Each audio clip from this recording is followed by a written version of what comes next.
My name is Rachel. I'm 43, living in a quiet coastal town outside Halifax, Nova Scotia. This story doesn't begin with betrayal, it begins with logistics. 3 months ago, my husband Marcus asked if his son Caleb could stay with us for a bit. Caleb had just gone through a breakup, something vague about a girlfriend needing space. Marcus offered our guest room before even checking with me. I didn't mind. Or at least, that's what I told myself. I wasn't Caleb's mother. I came into his life when he was 16, already tall, guarded, with a wall I never tried to scale. He never called me mom. I never asked him to. We were civil, even warm on good days. A few birthday texts here and there. Once he made me tea when I had the flu, left it on the counter and disappeared. Marcus was thrilled to have him back. The house filled up quickly, protein shakes in the fridge, his gym bag by the door, the scent of some sharp cologne I couldn't name. He read philosophy books at the kitchen table, underlining sentences like he was searching for something. I didn't notice him at first, or I tried not to. But something changed. Not in him, in me. Marcus and I had been married 9 years. Comfortable, predictable. We paid bills, bought in bulk, watched series in silence. Our intimacy was routine, like folding laundry. Clean, efficient, forgettable. Caleb didn't flirt. He didn't even look at me. But somehow I felt it more, because he didn't. A glance turned away too quickly. Footsteps just behind mine down the hall. I started waking up earlier, brushing on mascara before my first cup of coffee. I wore my thinner robe, not for him, for the idea that I could still be noticed. It started with laundry. I had just folded towels and remembered a load I left in the dryer. I walked barefoot to the laundry room, robe loose, hair damp. Caleb was there, holding one of my camisoles like it was made of fire. He froze. I didn't mean to, he started. It's just laundry, I said, trying to sound casual. But it wasn't. Silk isn't neutral. It carries suggestion.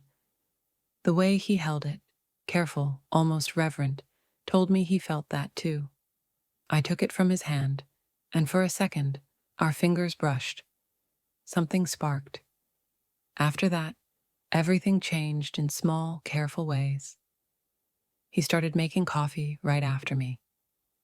His shirts fit a little closer. He'd linger near doorways, but never too long. I noticed the way his breath would hitch when I entered a room. Then one morning, I walked into the kitchen in a towel. It wasn't intentional.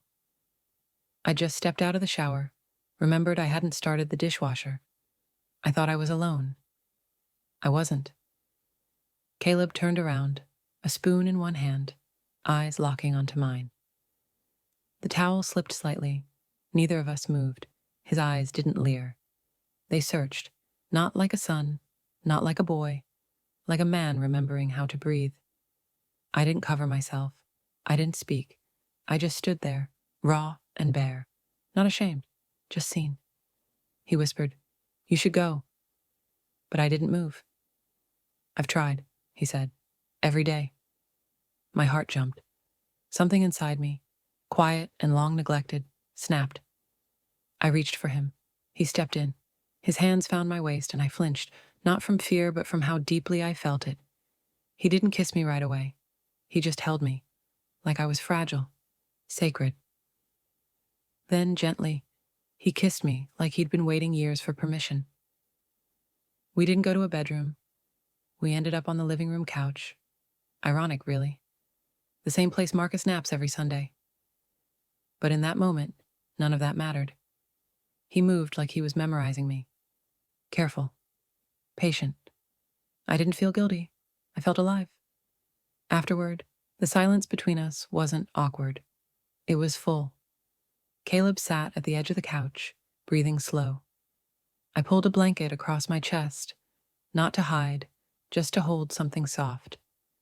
"I didn't mean for that to happen," he said. I didn't answer. What could I say? That I needed it?